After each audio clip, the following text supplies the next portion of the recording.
Hey guys, what's up? This is Millie here. So I'm off on a mini vacation to the Gold Coast next week.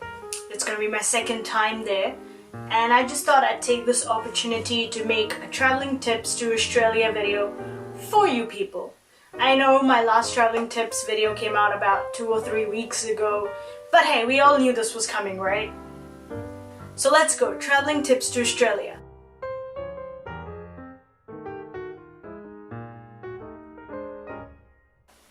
Tip number 1, carry your anti-allergic medication. Now in Australia, there's a lot of bugs, creepy crawlies, insects that can bite you, sting you, or other things. And if you have very sensitive skin, you could get a lot of allergies or skin rashes or whatever, and some of them can prove to be very fatal. So if you are aware of any sensitivity that you may have on your skin, please carry your anti-allergic medicine with you just to be on the safe side. Tip number 2, snakes. Australia is filled with snakes, and deadly ones at that. Now, local people are trained in how to give aid when someone has been bitten by a snake, but please don't take it upon yourself to get rid of a snake if one has entered in your room, at your hotel, motel, apartment, or wherever you're staying.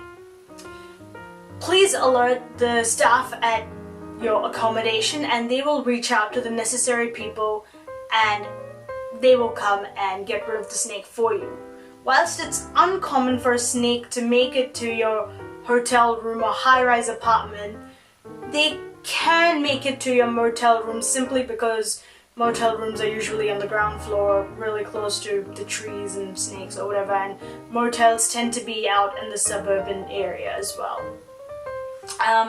If you do happen to be staying at a motel or you want to take extra precaution, a friend of mine that lives in Australia had told me that what the local people do is take a little bit of flour and just spread it around on the floor wherever you want to, wherever there's a window or potential place where a snake can come in from before you go to sleep.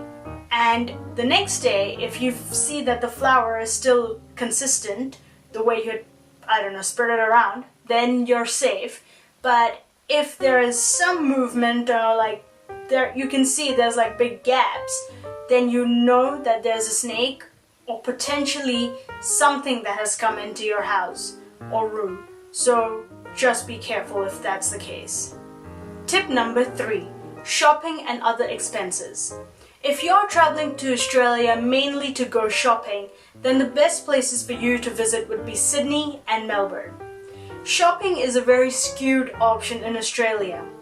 And by that I mean, if you are going to Gold Coast, shopping will in general be a bit more expensive because Gold Coast literally is a tourist city. Majority of the people are tourists over there, so Gold Coast can be a bit expensive, whereas Sydney and Melbourne are very cheap for shopping.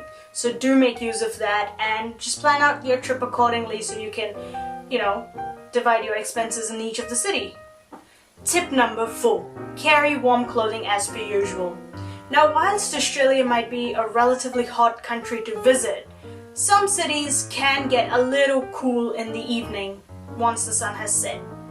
For example, when I went to Melbourne with my family back in 2007, it was really hot during the day. And by really hot, I mean 40 degrees Celsius for whoever might be watching in the States. It was 40 degrees Celsius during the day. But once the sun kind of set and, the night fell or whatever, it kind of got a little cool. So having a light cardigan or whatever was really handy. So yeah, it's best to have something warm on hand just in case. Tip number 5, drive carefully. If you're going on a road trip around Australia, please drive carefully as you may encounter random kangaroos just appearing out of nowhere that hop across the road. Especially if you're coming from the States, where the driving side is different, let alone the drastic change in driving speed, just be a little cautious of it. Tip number 6, water usage in Australia. Now Australia, like I mentioned, is a very hot country to visit, and they often have droughts and really severe droughts for a long period of time. And whichever hotel or motel you'll be staying at, they'll all have little warnings about how much water you can use. So please use the water sparingly. Ladies, I know how long you like to be in the shower, but just keep in mind Australia does go through droughts. Also, if you're going out, choose to buy a drink bottle from the store, you know, where the drink bottle has probably come from, I don't know, maybe New Zealand or overseas. That does help in conserving water.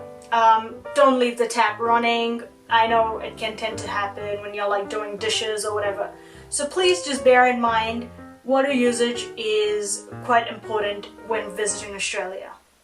Tip number 7, koalas.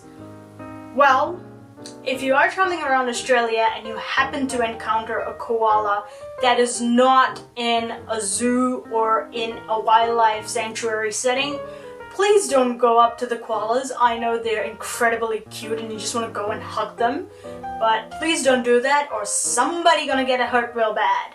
They can be vicious and they can attack, so please just stay away from the koalas if you happen to, you know, just run across them or whatever. Anyway, thank you for watching my video. If you found these tips useful, please click on that thumbs up button and subscribe to my channel. My Twitter and Facebook links are in the description below, as well as my Instagram is also in the description below.